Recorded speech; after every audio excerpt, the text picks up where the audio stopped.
just take a look at all of these beautiful homes that are built along this street. These ones all here have been divided into separate apartments. And on the right here in a moment, you'll see a strip of gray limestone homes with big archways. So these archways are called mews. And the purpose of that was for the horse and buggy to go to the back of the house, which is where all of the stables were normally kept. So you'll see a lot of those in this area. A lot of these homes still have those archways. I think it adds a lot of character to a lot of the homes.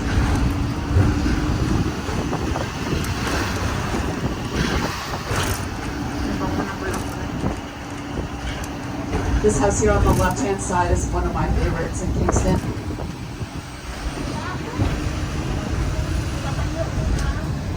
Straight ahead of us here on the right, on the corner, you'll see the last standing gas lantern here in Kingston. That actually was still burning up until last year. So it's not as exciting pointing it out now when it's not actually burning. I'm not sure what the plan is. I thought the city would repair it by now, but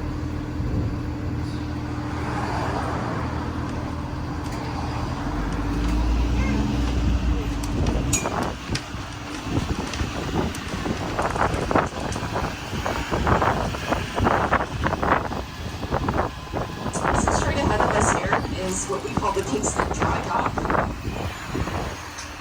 This is also where a lot of ships that were traveling along the Great Lakes would come if they needed any kind of repair services done right here.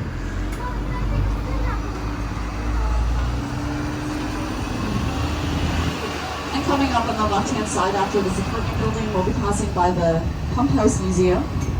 This was built in 1851, and it introduced the first running water to Kingston using steam-powered pumps. So it's a neat little museum that has a lot of interactive exhibits with those steam-powered pumps, as well as a large model train collection. Now take a look here on the left as well. You'll see this ramp going down into the water. This is where the old ice highway was located that traveled from Kingston across the lake to Wolfe Island. So prior to any winter ferry services, the residents of the island would have to drive across the ice in the wintertime. So obviously that wasn't the most safest option. The lake does freeze in the wintertime, but it's not always predictable how thick the ice will be, so a lot of cars did go through the ice. And in 1984 is when they introduced the year-round ferry service by using what they call an underwater bubbling system. So it keeps the passageway free of ice somehow, so it can travel back and forth safely. Now straight ahead of us here to the left is our city park. This is our largest park here in town. And you'll notice right on the corner here is where we used to have a statue of Sir John A. Macdonald for many, many years. Kingston's always had somewhat of a complicated relationship with Sir John A. You know, he's very much a big part of our history here in Kingston and the identity of Kingston. So for everything that's happened, we were probably one of the only places that didn't really remove things when it came to Sir John A. Macdonald. However, in spite of recent events, we definitely agreed that it's probably the best to remove that statue. And we did transport it to the Patarapway Cemetery, which is where he's buried. On the left again, big beautiful houses here. If you look behind some of these houses, you can still see the carriage houses where the horses were kept. Some of them have been converted into other homes or used as garages.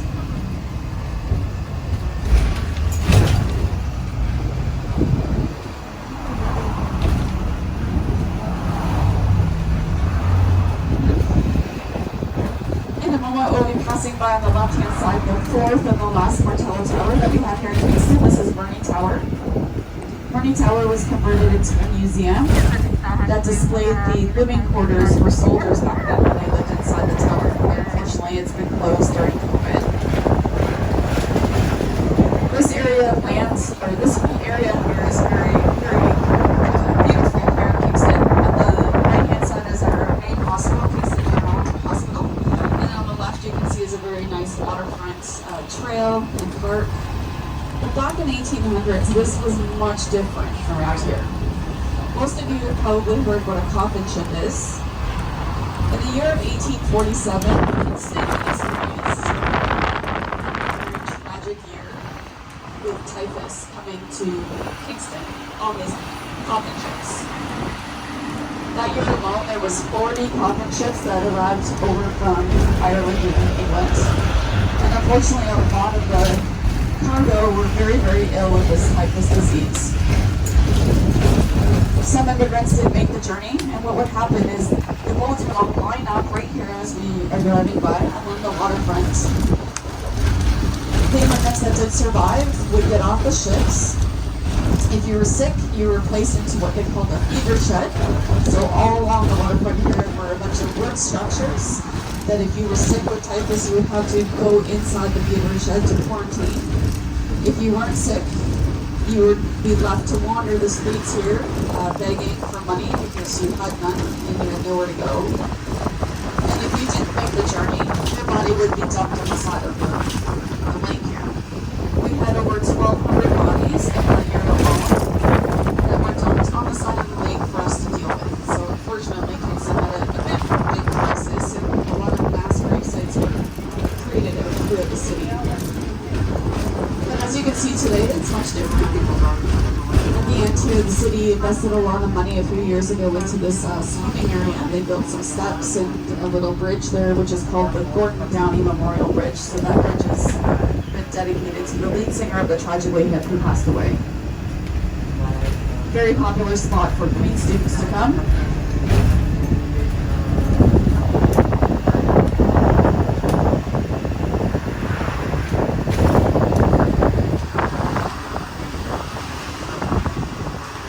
In a moment here, we'll be turning onto a street passing by a National Historic Site here in Canada called Bellevue House.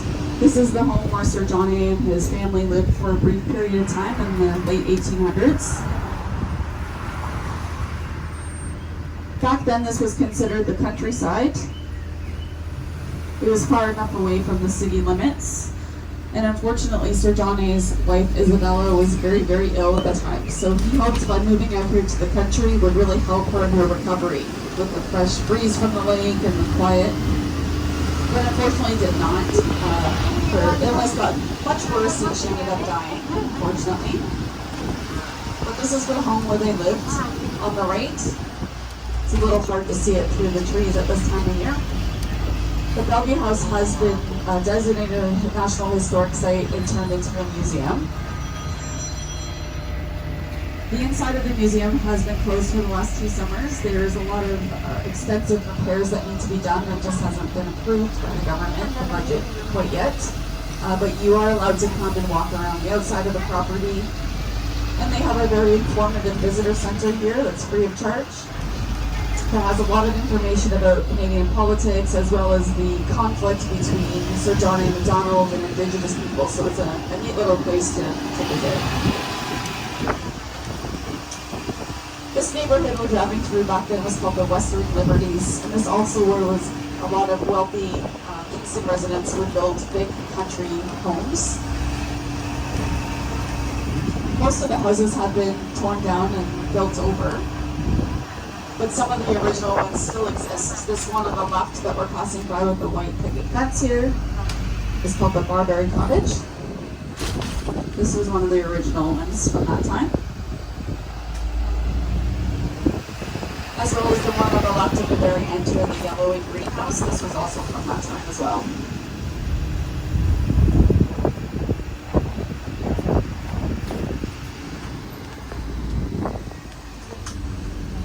This street we're about to turn on is called Union Street, and back in the 1800s it was called Union Way, and it was the main road or highway that divided Kingston and Portsmouth Village. Portsmouth Village was a completely separate city back then. Today is the main passage between the east and the west campus of Queen's University.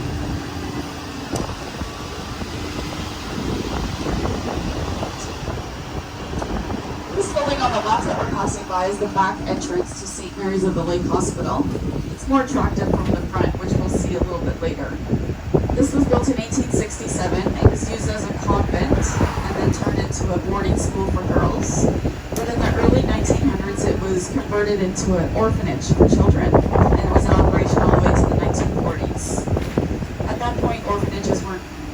needed anymore. Children were being placed in foster homes or adopted homes.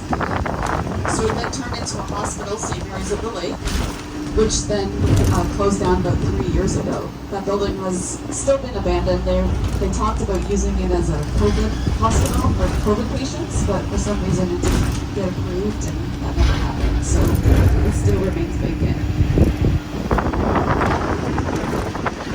Now Kingston's known for three things.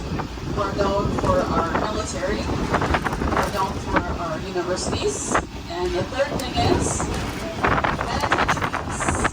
Yes, Kingston is known as the prison capital of Canada because at one point we had 10 federal penitentiaries in operation here just in our small town, two of which we'll see here in a minute. Kingston Penitentiary and the prison for women. Now KP closed down in 2013. It was constructed in 1835. So at the time of closing, it had been in operation for 178 years. It was the oldest continuous use prison in the entire world. Now for the first 100 years, Kingston Penitentiary housed not only men, but also female and children inmates, until they decided to build a completely separate facility for the women, the prison for women in 1930, which is what we see here on our right. This is where Miss Carla Homolka spent her sentence before it closed. So the prison of women closed down in 2000. It was purchased by Queen's University, and they actually removed most of the wall that surrounded the area. You can still see on the grass here where the wall once stood. The big house that you see off to the right there as well, that limestone home, that was built to be the home for the warden of Kingston Penitentiary, and it's now a museum.